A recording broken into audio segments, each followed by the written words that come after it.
Hai Bunda, selamat siang semuanya. Saya Indah Daliani akan menemani Bunda selama 1 jam ke depan. Nah, di live Instagram kali ini kita akan membahas tentang financial planning untuk kelahiran anak bersama Bunda Wuri Ekawati dari Pasar Modal Syariah.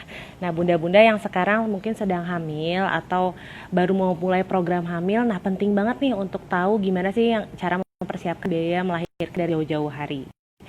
Kira-kira apa yang harus disiapkan, bagaimana caranya. Nah, bunda-bunda yang mau langsung bertanya, nanti akan saya bantu tanyakan ke Bunda Wuri.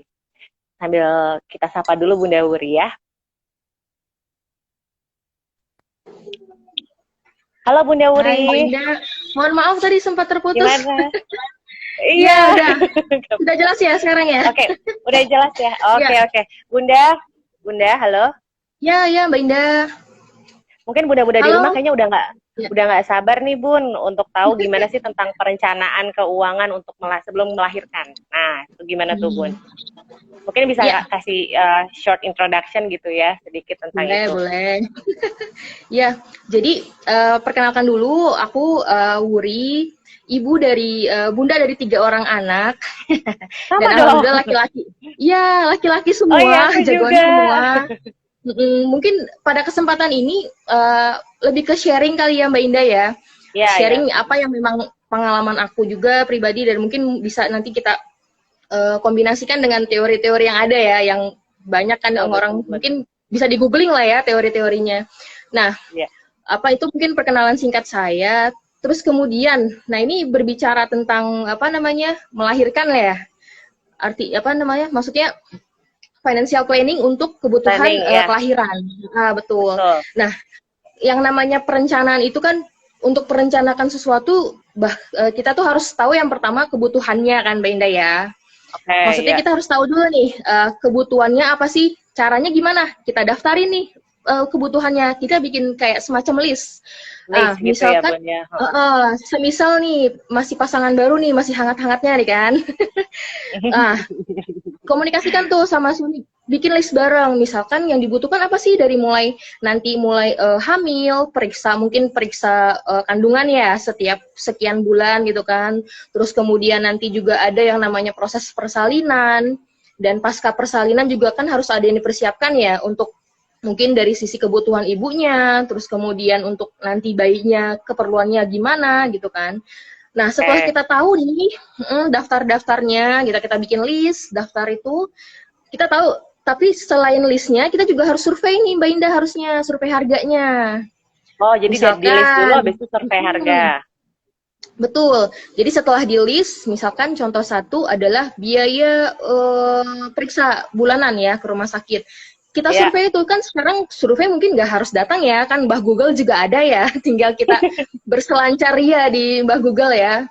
Jadi kan nanti kita bisa cek tuh untuk di rumah sakit ini yang mungkin kita kategorinya kita cari yang dekat rumah misalkan, atau mungkin yang mungkin sesuai dengan asuransi kantor nih, atau yang provider asuransi kantor suami atau kantor kita sendiri gitu kan. Oke. Nah, Ya.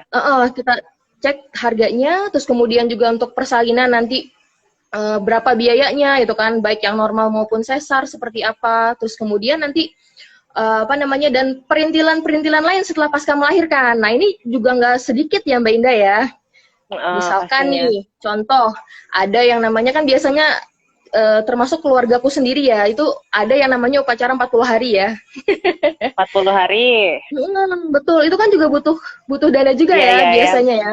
Minimal walaupun ngundang saudara doang, tapi tetap ada kebutuhan di sana. Terus kemudian nanti ada juga biaya untuk 7 bulanan popoknya, ya. terus nanti pompa Oke. ASI-nya gimana. Nah, kalau ibu pekerja nih, misalkan kayak saya juga harus mikirin nanti biaya untuk yang bisa bantu-bantu di rumah jaga anak berapa gitu kan. Ya, Artinya support system kalau ya itu ya, semisal Bun ya. betul, itu udah satu siklus deh tuh. Nah, jadi setelah daftar sudah kita tahu kan, kita tahu nih besaran dananya sekian, misalkan ada sekian sekian juta misalkan. Nah, itu Ya. nanti tinggal kita udah tahu butuhnya berapa, daftarnya udah ada, mulai deh tuh kita cari cara gimana untuk bisa mengumpulkan dana tersebut. Dananya gimana Oke. cara untuk mengumpulkannya. Nah, untuk mengumpulkannya sendiri kan juga mungkin macam-macam ya. Preferensi orang juga kan beda-beda ya. Tapi kalau di sini mungkin bisa saya share kan, ada banyak pilihan, mulai dari tabung, ya, menabung, nabung secara reguler, atau mungkin buat yang orang nggak disiplin nih, contohnya kayak saya gitu, perlu dipaksa nabung. Nah itu bisa tuh pakai tabungan yang modelnya autodebit gitu kan. Atau nanti Oke. ada cara lain yang lebih advance, berinvestasi. Seperti itu Mbak Indah kurang lebih. Bunda, mungkin sambil kita tunggu Ya, ada pasti banyak pertanyaan boleh, kan ya nanti boleh. di kolom Aku komentar. lanjut Nah, aja. Hmm. boleh kalau Ya, mungkin mau Bunda silakan, silakan. sambung Ya, sedikit ya. Mau Bunda sambung sedikit atau gimana? oh, nggak apa-apa. Mbak Indah boleh lanjut. Oh ya, kan nanti sambil kita nunggu Hmm. list pertanyaan-pertanyaan yang nanti Hmm. muncul di kolom Ya. komentar. Kalau tadi Bunda udah Hmm. cerita, Hmm. berarti kita harus bikin list dulu post-postnya tuh apa aja, keperluannya. Tuh. Nah itu mulai dari kapan tuh Bun? Dari Nah, apakah dari mulai hmm. bulan pertama Hmm. Ya. kehamilan atau nanti tiba-tiba menjelang mau lahiran aja atau gimana tuh? Mm-mm, mm-mm. Kalau aku pribadi ya dari dulu dari mulai sekolah udah apa namanya sudah sering tuh bikin catatan dari mulai uang jajan buat apa aja terus nanti tujuanku 5 tahun ke depan mau ngapain gitu kan. Nah mungkin kalau untuk yang baru familiar dengan catat mencatat nih ya seperti tadi mungkin bisa dimulai nanti mungkin bisa diancang-ancang dari awal setelah menikah ya setelah ada kata sah atau halal. Atau bisa jadi sebenarnya ketika kita setelah nikah mau programnya ini mungkin atau 2 tahun lagi deh program punya anak. Nah sebenarnya mendekati mendekati program atau memang pas ketahuan baru hamil bisa sih kita rencanakan dari situ. Artinya kan dari mulai kita ketahuan hamil biasanya kan ada spare waktu ya sekitar 8 atau 9 bulan ke depan gitu kan. Jadi Iya. intinya masih bisa lah persiapan itu. Oke, dan jadi kita Gitu nanti Mbak kita Indah. bikin listnya, terus kita masukin Ya, kayak biayanya sekian sekian sekian. Nah itu kita hitung betul. sampai nanti kita melahirkan. Kalau bisa detail kayak gitu. Biasanya kalau yang udah anaknya lebih dari satu Ah, pasti detail ya. ah, lebih pengalaman ya. Oh, mainnya 3 juga ya. Iya. Oke oke Bun. Em, Heeh. Tadi juga saya baca beberapa pertanyaan yang sudah masuk Mm-mm. ya di kolom komen. Ada Mm-mm. juga yang tanya tentang kalau seandainya anaknya kembar tuh gimana tuh Bun? Mm-mm. Apakah dihitungnya kali dua atau bagaimana tuh? Eh, kalau misalkan oh ya antisipasi nih ya anak kembar gitu kan atau bukan kembarnya kembar 3 gitu. Jadi ini aja sih sebenarnya dari biaya yang tadi apa namanya kita lihat nih dari list tadi yang udah kita buat kira-kira ada biaya double di mana sih? Nah kalau untuk proses persalinan kan biasanya dia satu dihitungnya tapi kan kecuali kalau misalkan setelah persalinan ada yang namanya mungkin anaknya butuh misalkan perawatan khusus gitu kan. Nah, mungkin ada akan tambahan biaya tertentu gitu kan. Kalau menurut aku sih lebih baik tadi kita dilihat dulu aja kira-kira dari list yang udah kita buat itu semisal punya anak kembar nih, bagian mana sih yang memang akan bertambah gitu biayanya. Nah, nanti kan otomatis kita penjumlahan ke bawahnya juga akan bertambah gitu kan. Nah, nanti itu tinggal kita compare lagi tuh alokasikan kira-kira sebulan kita harus nyisihin berapa gitu. Oke. Nah, tadi kalau Bunda udah jelasin tentang mengenai list dan mengenai masukin Hmm. nominalnya berapa gitu, terus apakah ada next step-nya lagi atau gimana Bun? Sebelum kita ngomong tentang Hmm. berinvestasi ya. Ya, betul. Next-nya yang pasti ya dimulai ya Mbak Indah ya. Hmm. Dimulai Mbak Indah. Artinya kita udah mulai tuh kan udah misalkan kita sudah tentukan dulu nih kita mau maksudnya penyisihannya itu mau melalui apa? Mau taruh uang kah di bawah bantal gitu kan atau di bawah kasur. Itu kan masih konvensional banget ya. Atau mungkin melalui tabungan gitu kan. Tapi kan biasanya kalau misalkan nih persiapannya baru dimulai bulan ini ketahuan hamil, artinya kan kurang lebih tinggal 8 bulan lagi ya persiapannya. Nah, paling yang Iya. kalau untuk jangka waktu segitu ya yang paling pasti sebenarnya lebih ke tabungan ya atau mungkin ada tabungan atau tabungan rencana gitu. Atau deposito juga kan bisa ya.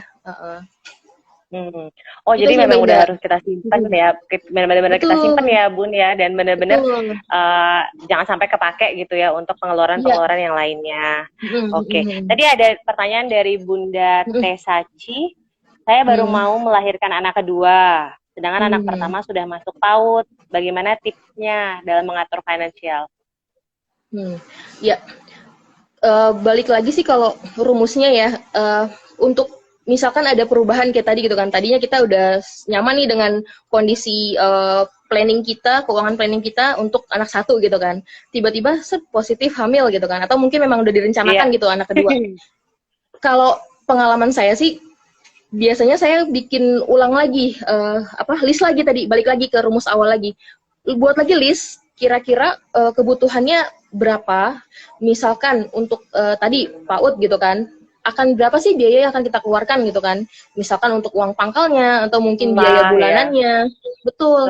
Terus sama nanti persiapan tadi untuk kehamilan anak kedua tadi, hingga proses persalinannya. Jadi setelah kita atur ulang rinciannya, nah itu baru kita bisa posting, kita bisa plotin tuh sekian persen untuk living kita berapa, atau mungkin untuk savingnya tadi yang untuk persiapan kelahiran tuh berapa, kayak gitu.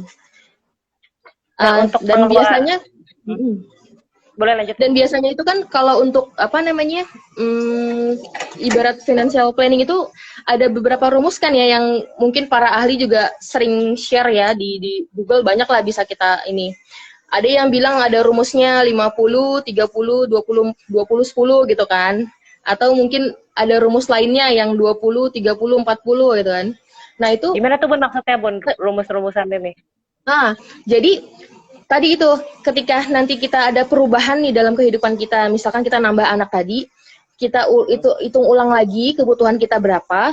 Nah nanti misalkan pos awal nih untuk anak satu, kita alokasikan dana untuk kebutuhan hidup 50% misalkan dengan anak satu ya, 50% untuk kebutuhan, misalkan untuk makannya, untuk mungkin untuk kebutuhan living cost-nya. Kemudian betul. 50 terus ya Bun ya, 50.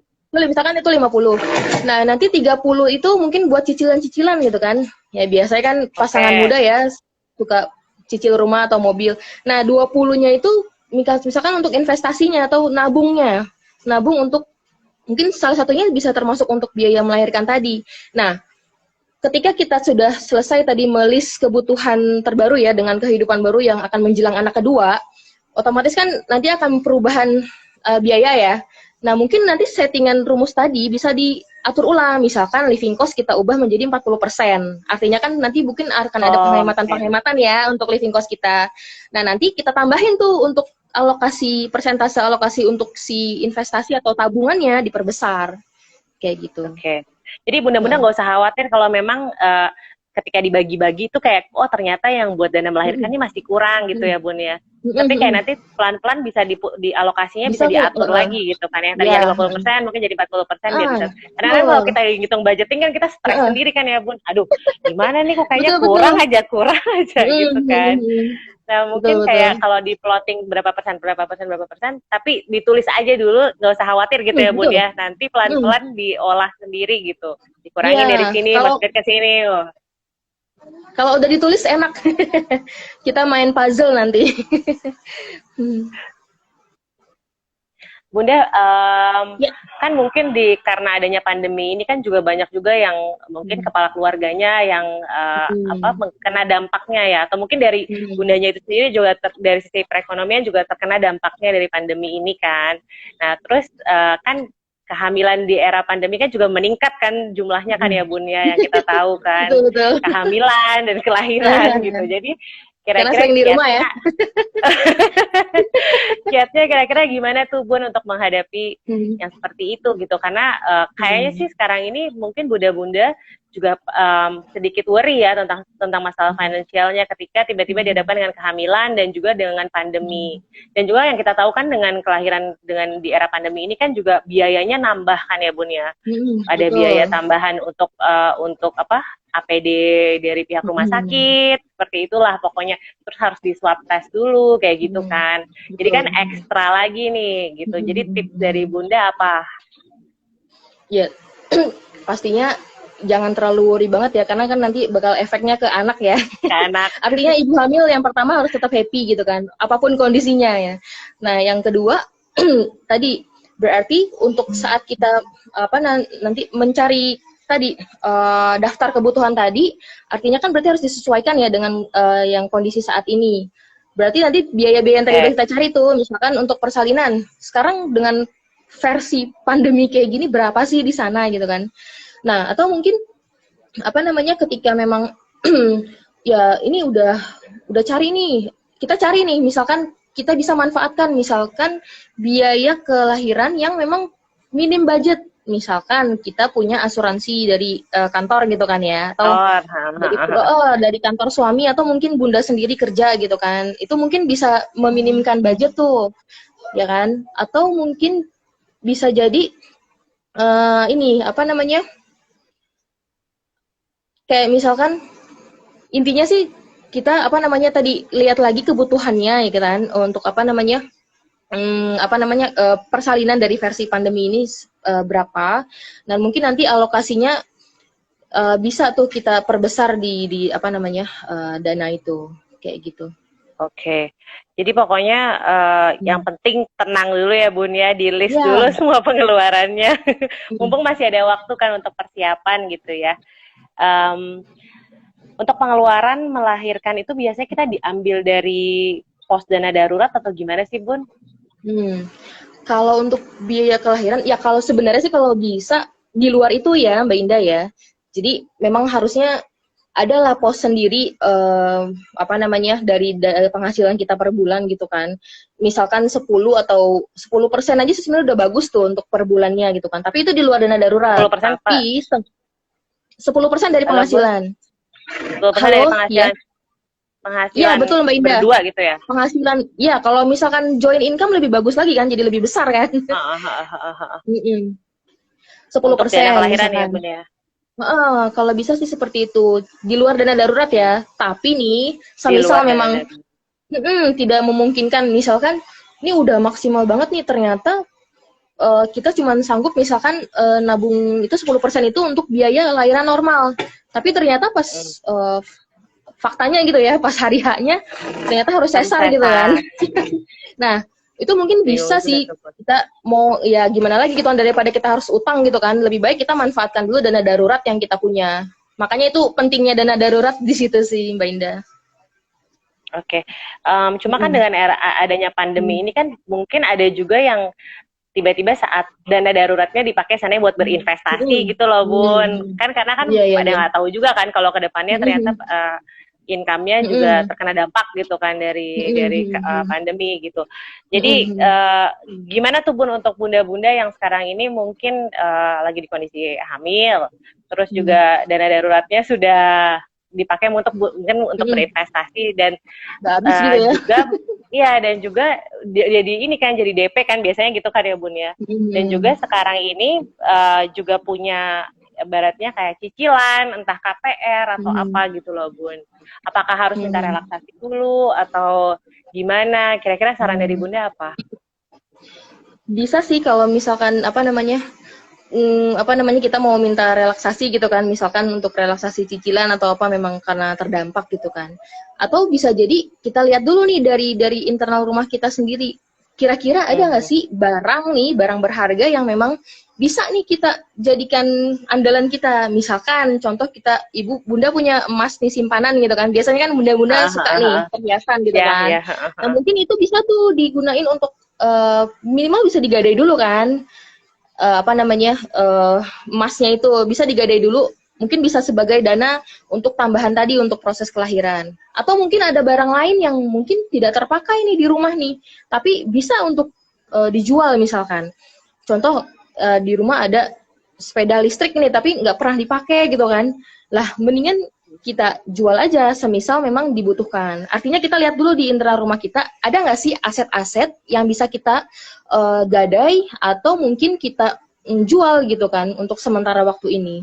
Sebelum kita memang pilihan terakhir ya kalau memang harus meminjam gitu ya ke bank atau mungkin ke lembaga yang lain.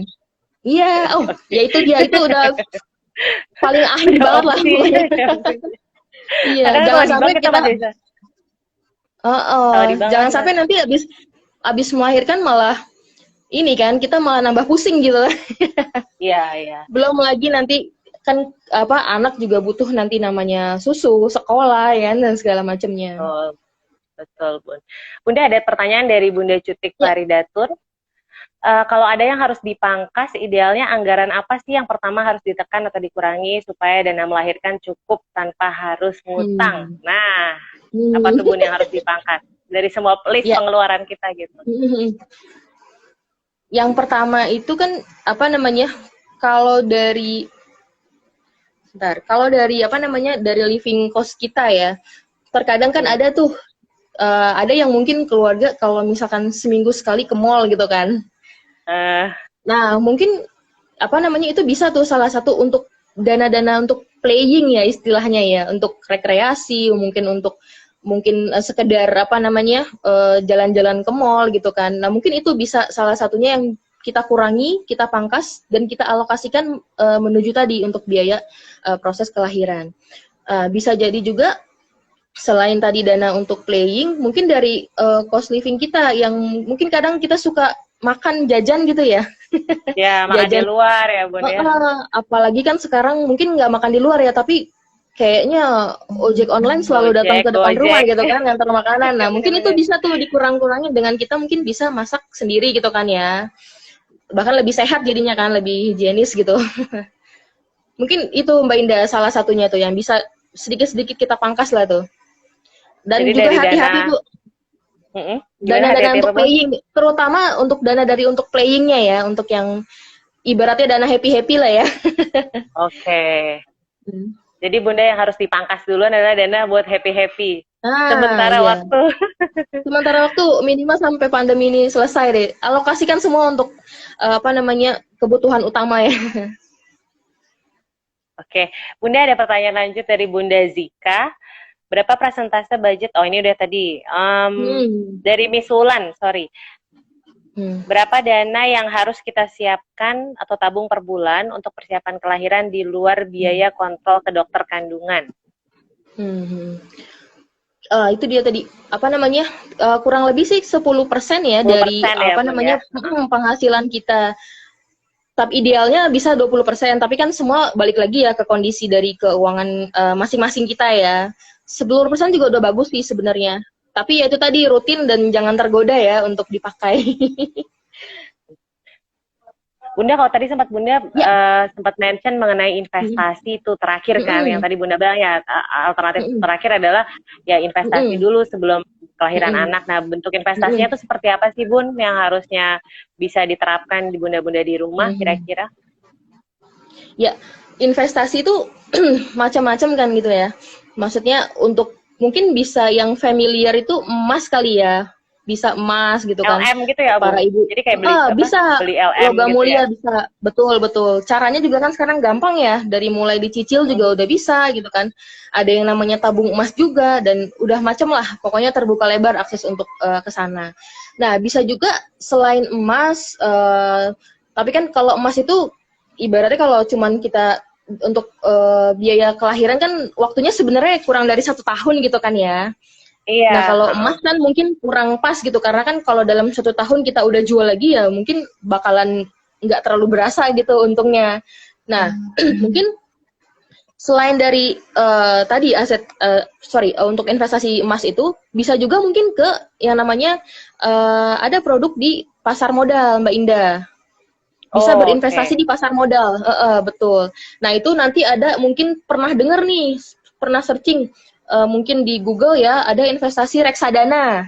Nah itu ada reksadana, mungkin ada yang mungkin ada sedikit sukuk ya atau sukuk retail. Sukuk ya. Ada kan Sukri atau sering kan ada iklannya gitu ya di TV mungkin.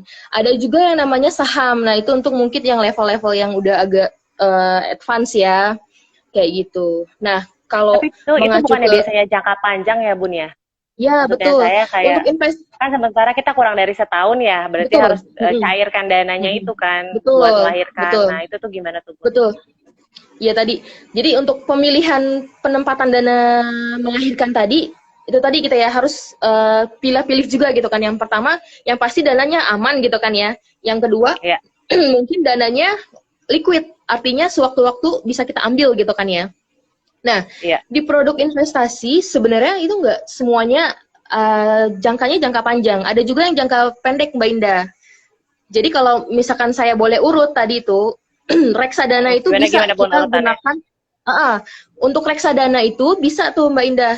Reksadana kan juga macam-macam Oke. ya. Dia ada yang mulai dari jangka waktunya apa namanya untuk dalam waktu setahun juga bisa, setahun atau mungkin 3 tahun dan seterusnya. Reksadana sih yang paling memungkinkan untuk jangka waktu yang memang waktunya minim ini ya. Sempit ya. Heeh, heeh. Mm-mm. Berarti sorry Bun, berarti kita mulai dari yang emas dulu ya, tadi ya Bunda ya. Setelah itu Boleh, kalau memang boleh. tertarik untuk saham dan reksadana, baru step yang keduanya yang itu gitu ya. Ya, coba tadi ini Mbak Indah sebenarnya apa namanya? eh Tadi kalau semisal kita masih ada waktu, apa namanya? Maksudnya gini, persiapannya lebih tarik mundur lagi gitu. Misalkan nggak terlalu mepet banget, sebenarnya kita bisa melalui tadi investasi tadi gitu kan, baik reksadana atau mungkin yang lainnya. Nah, mungkin termasuk juga emas gitu kan. Nah, tapi kalau untuk yang mungkin dananya apa namanya baru mulai nih 8 bulan sebelum melahirkan gitu kan. Nah, mungkin yang Iya, pendekatan yang paling dekat sih lebih ke tabungan atau deposito ya. Pun kalau harus investasi mungkin reksadana, reksadana pasar uang gitu. oke. Bunda, Hmm. ada satu pertanyaan dari Bunda Q. Bunda-bunda kan suka susah nih ngerem belanja online. Nah, apalagi kalau lihat Itu baju-baju dia. dan perlengkapan bayi. Hmm. Baiknya gimana nih Bun supaya list biaya tetap Ya, aman sampai melahirkan? Karena kan itu juga mau nggak mau masuk ya ya, Bun ya ke dalam list budget kita kan, beli-beli betul. perlengkapan bayi, biar beli-beli korset segala macam lah yang buat melahirkan gitulah ya. Kita udah list lah ya itu. Nah, itu gimana supaya Hmm. aman gitu dari Hmm. sisi budgetingnya? Hmm.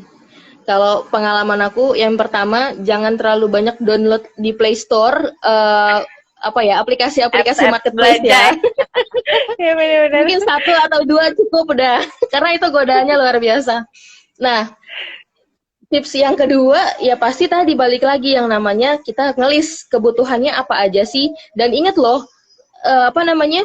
Mungkin untuk anak yang pertama kan kadang biasanya emosionalnya, waduh anak pertama pokoknya harus yang terbaik semuanya gitu kan. Dan itu juga aku alami dulu. Segala apa juga dibeli gitu kan. Cuman Semua itu brand-brand yang tadi, bagus ya Bun ya pastinya. iya makanya.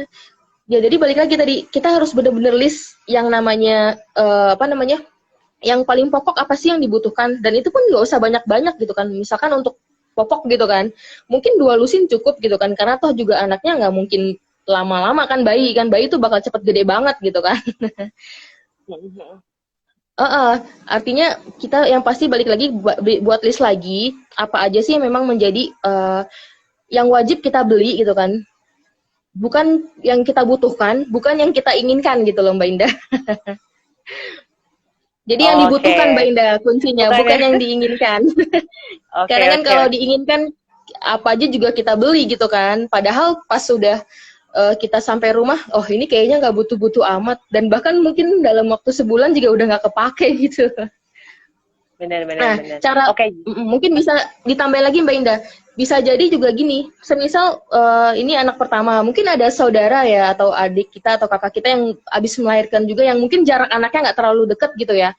Mungkin bisa tuh iya. beberapa barang Dipinjam gitu ya. kita kita pinjam atau mungkin kita ya udah kita biasanya kan suka mereka juga ngasih gitu kan ya. Nah, itu mungkin bisa salah satu tips untuk bisa ngurang-ngurangin biaya-biaya untuk pengeluaran tadi ya pasca melahirkan untuk kebutuhan anaknya. Oke, jadi jangan jangan download apps belanja banyak-banyak ya Bun ya, minimal 2 ya. Iya. Setelah itu belinya yang kita perlu, jangan yang Hmm. belinya yang kita butuh, jangan yang Yang butuh. berdasarkan keinginan dan standar Bunda lah ya gitu ya, jangan Nah, kayak gitu ya.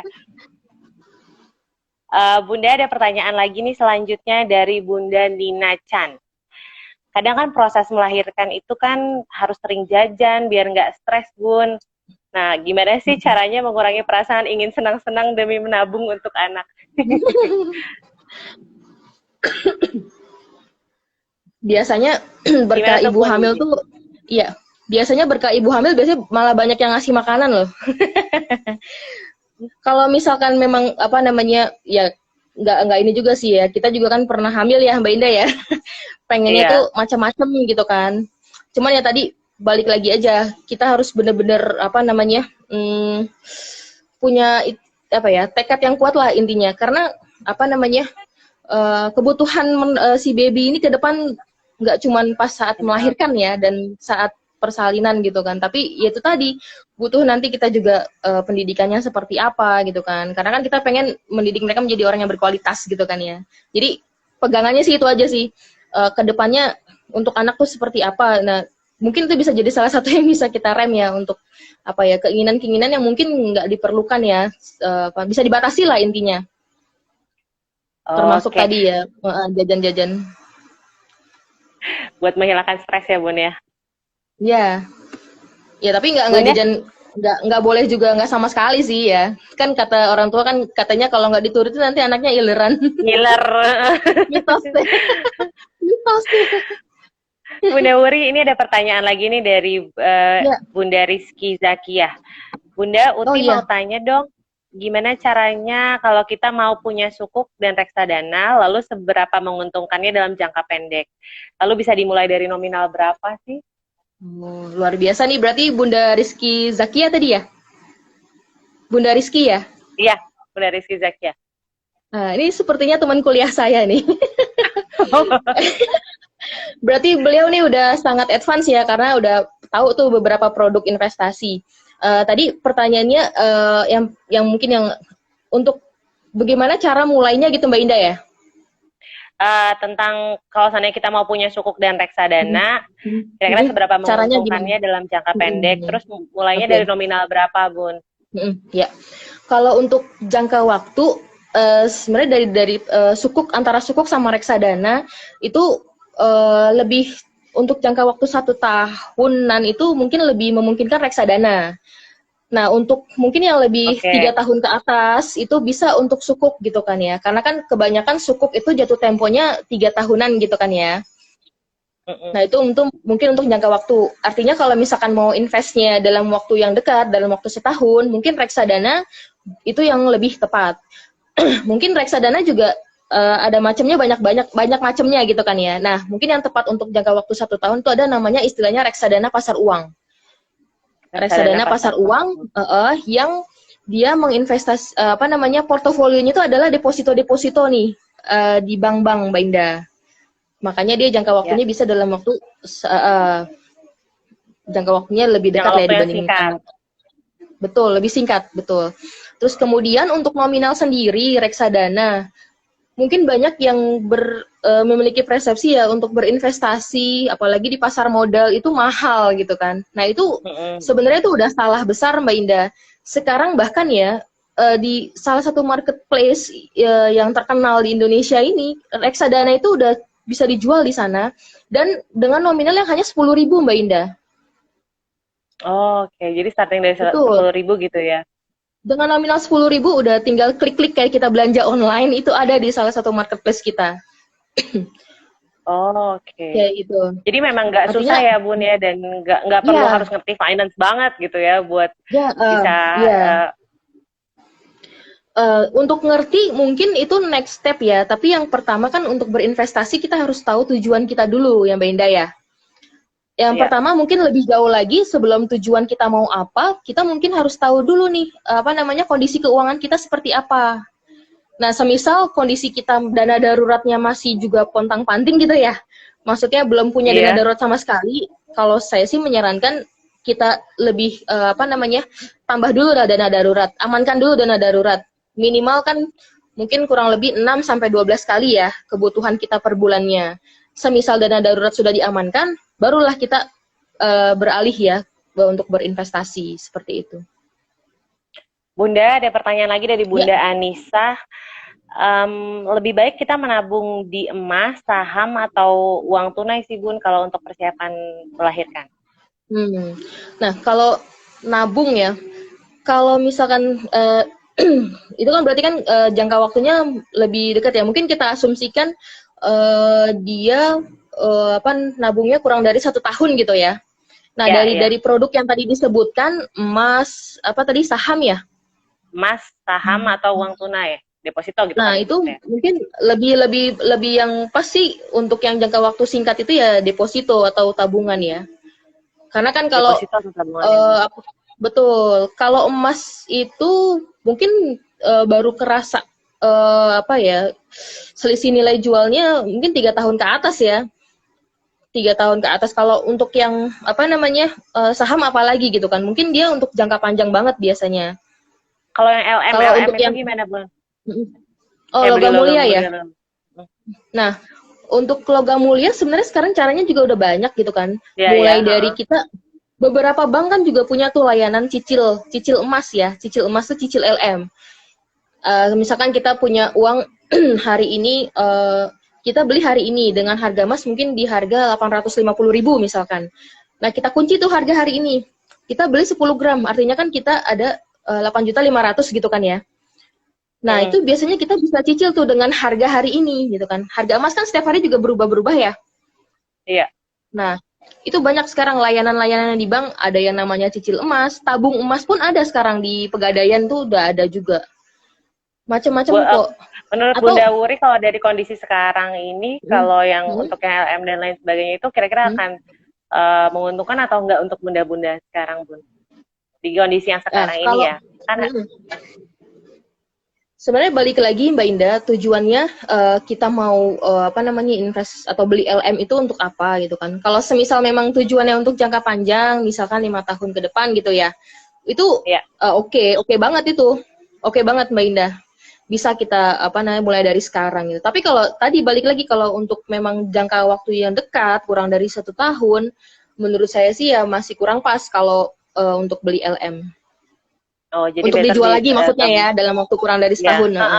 Betul, Bun. Jadi better paling aman ya tabungan dan deposito aja dulu gitu ya, Bun ya. Dengan ya, tadi yang 10% tadi ya, diambil kan. ya, semisal tadi memang kebutuhannya kurang dari 1 tahun ya Mbak Indah ya. Betul. Halo, Bunda. Ya, kedengeran suaranya. Hilang ya? Ya. Ya. Pasti juga banyak bunda-bunda di rumah yang bertanya-tanya kalau seumpamanya kan kalau itu kan kalau yang kehamilannya terencana ya Bun ya. Nah itu kalau seandainya kayak kehamilan yang tidak terencana ini saran dari Bunda apa selain cepet-cepet deh sort kira-kira budget apa aja yang akan keluar gitu. Tapi kayak ada saran tips khusus nggak untuk bunda-bunda yang memang kehamilannya itu dikategorikan tidak terencana gitu. Nah kalau misalkan kalau kayak gitu sih itu tadi balik lagi sebenarnya kita harus pinter-pinter tadi untuk menyisihkan dana darurat kita loh Mbak Indah. Halo? Iya. Halo Mbak. Iya. Makanya itu pentingnya kita tuh dari awal memang apa namanya punya yang namanya dana darurat gitu kan ya sebagai antisipasi nanti ya memang ada kondisi salah satunya tadi seperti tadi itu tiba-tiba hamil gitu kan padahal apa namanya waktunya apa anak perasaan baru 1 tahun gitu kan ternyata sudah hamil lagi gitu kan makanya itu tadi pentingnya kenapa kita harus memang benar-benar punya yang namanya dana darurat semisal memang apa namanya belum ada juga ya sebenarnya masih ada waktu sih untuk 8 bulan ke depan gitu ya 8 sampai 9 bulan ke depan untuk benar-benar kita maksimalin kita hilangin segala macam biaya memang masih bisa dikurangin gitu ya untuk dialokasikan full ke untuk biaya persalinan. Oke, Bunda ada pertanyaan lagi nih Bun dari Bunda Juliana Soleh. Kalau untuk jangka panjang khususnya pendidikan, mungkin maksudnya pendidikan anak ya, kemana ya baiknya? Apakah ambil reksadana atau LM? Sekarang Mbak Indah nih. Kalau untuk jangka panjang khususnya pendidikan, untuk yang tadi pendidikannya balik lagi kita lihat dulu nih apa namanya untuk berapa waktu dulu gitu kan misalkan anak kita baru 1 tahun berarti kan kita butuh untuk anak masuk ke TK misalnya ya berarti kan sekitar 3-4 tahun gitu ya ya Mbak Indah ya terus kemudian untuk mungkin 4 tahun sampai 5 tahun ke depan itu untuk mungkin masuk SD gitu atau seterusnya SMA sampai dengan kuliah nah kalau untuk pembagiannya itu misalkan kita butuh sekitar 3 tahun lagi. Nah, itu mungkin kalau untuk apa namanya sukuk itu bisa kita coba loh untuk berinvestasi di sukuk atau mungkin mungkin kalau yang nggak prefer ke syariah bisa ada yang namanya obligasi ya. Obligasi atau kalau sukuk kan itu yang syariahnya, kalau yang konvensionalnya obligasi ya istilahnya. Kemudian apa namanya kalau logam mulia itu mungkin bisa untuk persiapan pendidikan anak sekitar 4 sampai 5 tahun ke depan. Itu bisa pas itu. 4 sampai 5 tahun Kalau ke untuk depan ya. logam mulia, betul. Tapi kalau apa namanya 5 tahun ke atas gitu ya, 5 sampai 10 tahun, mungkin bisa kita ada yang namanya reksadana. Reksadana kan macam-macam jenisnya ya. Ada yang reksadana yang namanya istilah reksadana campuran atau reksadana saham gitu kan. Nah itu untuk mungkin 5 tahun ke atas. Mungkin gitu Mbak Indah step-stepnya. Oke. Oke. Bunda ada pertanyaan lanjutan dari Bunda Adilah Nurul. Untuk anak pertama sebaiknya mulai kapan ya kita merencanakan dana pendidikannya dan hal apa yang perlu diperhatikan untuk mempersiapkan hal tersebut? Kalau misalkan balik lagi kita lihat kondisi keuangan kita ya. Semisal nih kita memang benar-benar orangnya yang well prepare gitu ya. Dari awal kita dari mulai setelah menikah kita sudah punya tuh yang namanya dana untuk kelahiran. Nah, semisal semuanya sudah di prepare segala macam, sebenarnya untuk dana pendidikan sudah bisa dimulai bahkan dari anak masih di dalam kandungan ya. Oke.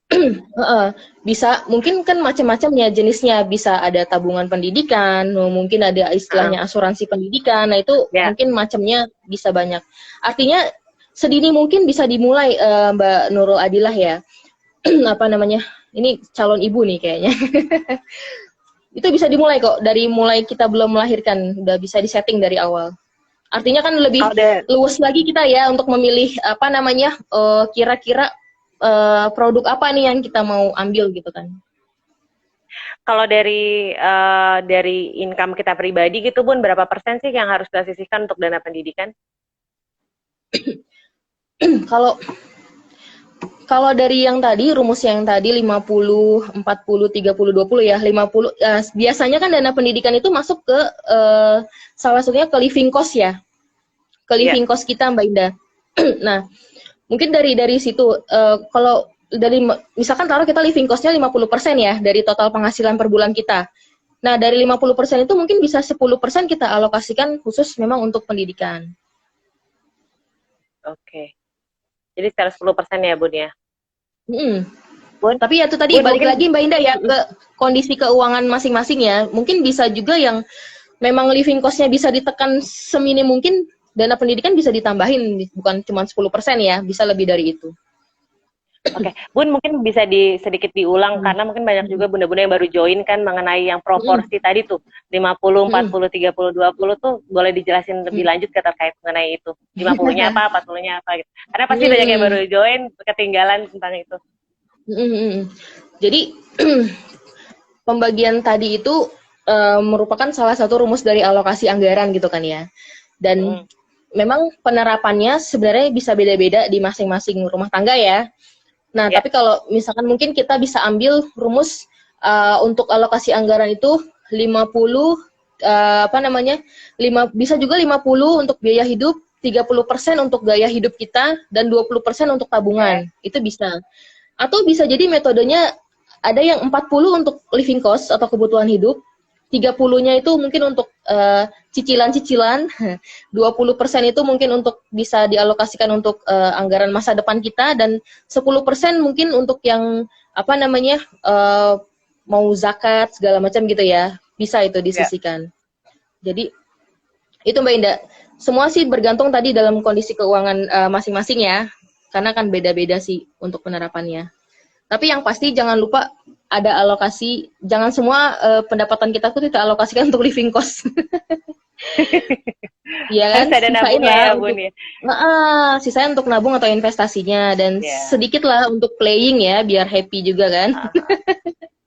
Bunda, tapi kan juga pasti banyak bunda-bunda di sana yang mungkin berinvestasi dalam membeli properti ya. Nah, karena di era pandemi ini kan kebetulan kalau kita mau jual rumah atau jual tanah kan juga tidak mudah ya Bun ya. Betul. Nah itu jadi gimana tuh Bun untuk bunda-bunda yang sudah terlanjur berinvestasi di bidang properti? Nah kalau memang udah punya, artinya kan harusnya sih di awal memang mereka paham ya, beli properti ini pastikan untuk jangka panjang ya. Mungkin muda-muda yang memang udah punya investasi properti, mungkin itu mereka udah tahu nih tujuan jangka panjang keuangan mereka tuh seperti apa. Nah, kalau memang sudah sangat butuh gitu ya, atau BU atau butuh uang gitu kan, Ya, Tiba-tiba mendadak BU gitu begitu tahu hamil. ya. Nah, mungkin ya itu tadi yang namanya investasi jangka panjang itu salah satunya properti itu kan nggak bisa sewaktu-waktu ya. Maksudnya artinya mungkin nggak seliquid yang namanya kita cuman sekedar nabung gitu di bank ya, yang bisa kita Ya, sewaktu-waktu betul gitu kan betul ya. betul. Ya kalau memang sudah terlanjur ya berarti kita harus cari nih pos mana lagi nih yang Yang bisa bisa. kita pakai gitu kan. Mungkin kita bisa pakai sementara ya dana darurat tadi ya untuk memang misalkan ada kebutuhan yang memang harus ditutupi gitu ya. Oke, Bunda, lanjut ya Ya, Bun ya. Bunda. Nah, Ya, lanjut Bunda. tadi kan juga Bunda udah sempat ngobrol tentang masalah atau menyinggung sedikit tentang masalah asuransi ya. Nah, Hmm. sepenting apa sih Bun sebenarnya kita tuh punya insurance kayak mungkin Hmm. karena mungkin nggak semuanya Bunda juga punya kayak health insurance atau Hmm. mungkin asuransi pendidikan dan lain-lain. Nah, itu tuh sepenting apa sih sebenarnya dalam hal kita perencanaan belum melahirkan ini?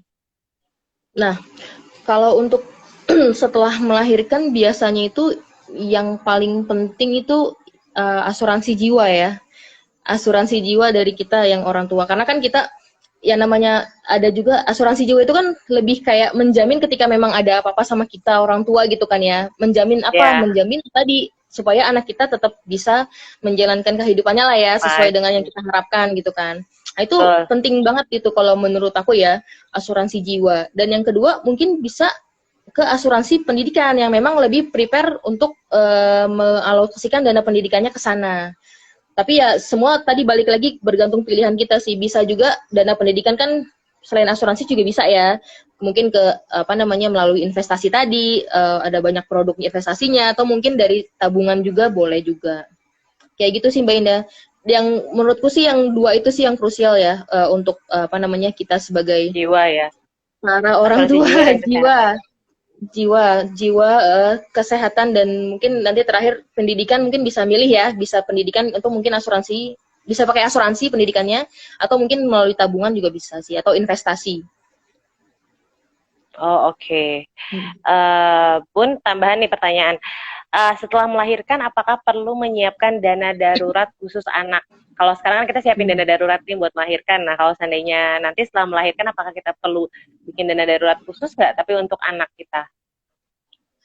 Pasti Mbak Indah mungkin nggak harus diplot khusus gitu ya mungkin bisa masuk ke apa namanya dana darurat kita ya secara keseluruhan satu keluarga itu tapi bisa jadi persentasenya mungkin ditambah ya yang tadinya mungkin kita alokasikan 10% nih dari penghasilan kita untuk dana darurat nah mungkin bisa kita tambah gitu kan dengan bertambahnya anak-anak kita gitu kan itu Jadi penting ibaratnya kayak banget ini karena buat... kan Halo? penting Ya. banget Mbak Indah itu penting banget karena kan kita nggak tahu ya mungkin dari sisi nanti ya kita sih pengennya semua sehat gitu kan ya kan kadang kan anak masih kurang dari 2 tahun tuh ada aja gitu ya panas lah atau mungkin batuk pilek gitu kan mungkin itu bisa menjadi apa namanya salah satu apa namanya tujuan kita ya untuk memperbesar dana darurat kita ya ke depannya. Oh, jadi kalau bisa memang dihitung Iya. berdasarkan jumlah anak ya, Bun ya? Anggaplah Iya. seandainya Hmm. tiba-tiba nanti maksudnya ada beberapa anggaplah seandainya di cover asuransi tapi kan pasti beberapa ada Hmm. yang lebih tuh. Nah, itu jadi Betul. bisa kita gunakan dana Hmm. darurat itu buat Hmm. menutupi yang Hmm. ekses-ekses itu gitu ya. Dan Hmm. sebenarnya 3 Hmm. anak berarti dikali 3. Sebenarnya 1 juta per anak berarti Hmm. kali 3 gitu, 3 juta gitu ya, Bun ya. Iya. Nah, itu udah disiapin tuh Intinya ya. ya mungkin gampangnya gini Mbak Indah apa namanya ada juga tuh kan pernah dana darurat itu sebenarnya kan kebutuhannya tergantung dari kondisi kita yang pertama apa namanya saat kita mungkin masih single gitu ya kita kerja tapi kita masih Mm-mm. single mungkin itu 3 kali dari penghasilan kita udah cukup tuh sebagai dana darurat Oke. ya kan tapi kalau misalkan kita tiba-tiba menikah ya kan punya pasangan nah itu bisa menjadi 2 kali lipatnya, artinya 6 kali kita harus mempersiapkan dari dana darurat kita. Kalau semisal kita sudah punya pasangan gitu ya. Nah, ketika kita punya anak satu, itu bisa jadi pengalinya ditali lagi. Bisa jadi 9 kalinya. 9 kali dari penghasilan kita itu kita harus ada sebagai dana darurat kita. Nah, semisal anak nambah lagi, tambah lagi 2 kali lipatnya Mbak Indah. Artinya dari 3 kali lipat, 6 kali lipat, 9 kali lipat sampai 12 kali lipat gitu. Mungkin ya tadi kondisinya disesuaikan dengan memang kondisi dari bertambahnya anggota keluarga ya. Apalagi mungkin bunda-bunda di sini yang juga sebagai mungkin punya tanggung jawab ke keluarga lain, misalkan masih membiayai adik Terus gitu kasih ya yang orang masih tua ya. sekolah itu kebutuhannya bakalan lebih beda ya, lebih besar harusnya dibanding yang memang punya satu anak gitu ya. Atau mungkin baru menikah. Bunda, ada satu pertanyaan terakhir dari Bunda Rini Venina 9. Berapa persentase untuk dana darurat? Nah itu tadi ya Bun ya, nanti boleh sedikit diulang lagi. Apakah jenis Boleh. investasi yang liquid yang bisa digunakan sebagai emergency fund? Jadi berapa persentase dana darurat dan apa saja jenis investasi yang liquid yang bisa digunakan sebagai emergency fund? Ya, untuk yang dana darurat tadi barusan dipaparin ya. Artinya kalau untuk versi yang menikah nih, misalkan kita baru menikah, itu kurang lebih 6 kali dari penghasilan kita. Dari kebutuhan kita Mbak Indah ya. 6 kali dari kebutuhan kita. Dari Maksudnya kebutuhan kebutuhan kita itu kita tuh gimana tuh Bun? kebutuhan Dari yang itu porsi yang mana tuh? dari apa namanya? Yang 50% dari penghasilan. Dari penghasilan maksudnya dari Mbak gaji. Indah. Berarti hitungannya dari gaji ya, berapa kali Ya. gaji itu yang kita jadiin patokan untuk emergency fund sebagai kita dana gitu daruratnya. ya. Betul. Itu 6 kali ya kalau misalkan kita menikah. Nah, kalau gampangnya ketika punya anak satu, kita kaliin 3 kali lipat lagi. Berarti apa namanya? Kita tambah lagi 3 kali lipatnya menjadi 9 kali kalau misalkan kita udah mulai punya anak. Anak nambah satu lagi, tambah lagi 3 lagi. Artinya bisa 12 kali dari penghasilan bulanan kita yang kita harus saving sebagai dana darurat kita. Itu Mbak Indah. Oke. Bunda Wuri? Bunda? Ya. Bunda mungkin sebelum kita tutup sesi ini ada short message atau mungkin ada kesimpulan-kesimpulan dari Bunda pribadi terkait mengenai diskusi kita mengenai mempersiapkan financial untuk kelahiran bayi. Ya, mungkin satu tadi pertanyaan belum kejawab ya, yang reksadana, yang produk yang liquid ya. Betul. Nah itu untuk yang liquid kan artinya bisa sewaktu-waktu kita cairkan gitu ya. Betul, nah sebenarnya selain tabungan, deposito, ada yang namanya tadi reksadana ya. Reksadana juga tuh termasuk salah satu bentuk investasi yang liquid ya, yang bisa sewaktu-waktu kita cairkan ketika memang dibutuhkan. Tapi mungkin nanti untuk lebih lanjut bisa dikepoin Instagramnya Pasar Modal Syariah ya, reksadana itu apa dan produk-produk investasi lainnya. Oke. Ya, Mbak Indah, karena kan ini waktunya mepet banget ya. Harus ada sesi khusus nih untuk produk investasi. Ya, pasti ada banyak banget yang mau tanya secara personal ya pasti ya Bun ya. Iya. Ya, silakan ke ini ya Instagram kaminya. Nah, terus kemudian untuk yang closing statement-nya mungkin pesan dari saya yang pasti kalau ibu hamil itu harus selalu happy ya, karena itu bakalan berimbas banget ke baby ya nantinya. Artinya apapun kondisinya tetap harus happy gitu kan. Cara happy-nya gimana ya? Kita bisa mendekatkan diri lebih ke Allah ya, atau ke Tuhan kita. Artinya terus kemudian juga yang namanya pengaturan keuangan itu nggak sulit kok. Itu gampang banget, tuh kan. Tapi kuncinya adalah butuh yang namanya pembiasaan dan komitmen dari kita, dan pastinya juga dari pasangan. Itu Mbak Indah. Jadi memang dibutuhkan support dari pembiasaan pasangan dan juga komitmen ya, Mbak Indah. Betul. Dan dukungan dari pasangan pastinya. Semua harus dibicarakan sama-sama. Jangan mau pusing sendiri, Bunda. Oke. Halo? Ya, Mbak Indah. Bunda? Ya, Oke, ya. Bunda Halo. Wuri, terima kasih banyak ya atas waktu Ya, dan juga sama-sama, Mbak Indah. atas semua ilmunya yang bermanfaat ini, dan harapannya semoga bisa diterapkan ke semua bunda-bunda yang sekarang ini sedang melakukan persiapan untuk kelahirannya. Ya. Semoga semua sehat ya yang bumil-bumil, Mbak Indah. Ya, makasih Terima kasih Bun. banyak. Ya, oke, bye-bye. Ya.